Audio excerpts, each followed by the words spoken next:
ایک بیٹے نے تنگ آ گیا اور والد کو گاڑی میں بٹھایا اور پلان کیا کہ فلاں نہر کے کنارے جا کے دھکا دے دوں گا۔ اس پل پہ جب گیا نا، باپ سمجھ گیا، کہتا بیٹا ایسا کرو یہاں نہیں، تھوڑا اور آگے جا کے جہاں پانی گہرا ہے نا وہاں جا کے دھکا دینا۔ تو کہتا والد صاحب یہ آپ کیا کہہ رہے ہیں؟ کا مسئلہ یہ ہے کہ اسی جگہ پر میں نے بھی اپنے والد کو دھکا دیا تھا، آج جو تم میرے ساتھ کرنے جا رہے ہو نا یہ میں نے اپنے والد کے ساتھ بھی کیا ہے، اس لیے مجھے اس کی سزا یہ مل رہی ہے۔ تو مکافات عمل ہے، جو اولاد اپنے والد کا ادب کرتی ہے آگے جا کر اس کے بچے بھی اس کا ادب کرتے ہیں۔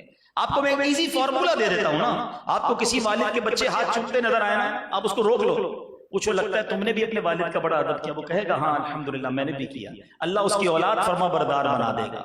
تو اپنی اولاد کو فرما بردار بناؤ، مرنے کے بعد کام آئے گی۔ اور اپنے والدین کا خدارا ادب کرو اور والد سے پیار کرو، والد کو ڈسکریج نہ کرو۔ وہ نہیں کہتا میں تم سے پیار کرتا ہوں، اصل میں پرابلم پتہ ہے کیا ہے؟ پرابلم تو نہیں ہے لیکن ایک حقیقت ہے، ماں جو ہے نا وہ سینے سے چمٹائے گی میرا بیٹا میرا لال، یہ والد نہیں کرتا۔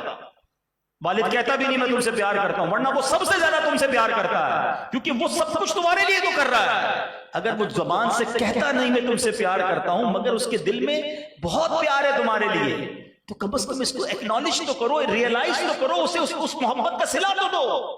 کبھی آپ بھی کہو گے والد صاحب میں جو کچھ ہوں آپ کی وجہ سے ہوں، آپ نے میرے پر اتنے احسان کیے، دیکھو اس کی آنکھیں نم ہو جائیں گی۔ نہیں کہتے والد سے، بات بھی نہیں کرتے والد سے، ملتے بھی نہیں ہیں۔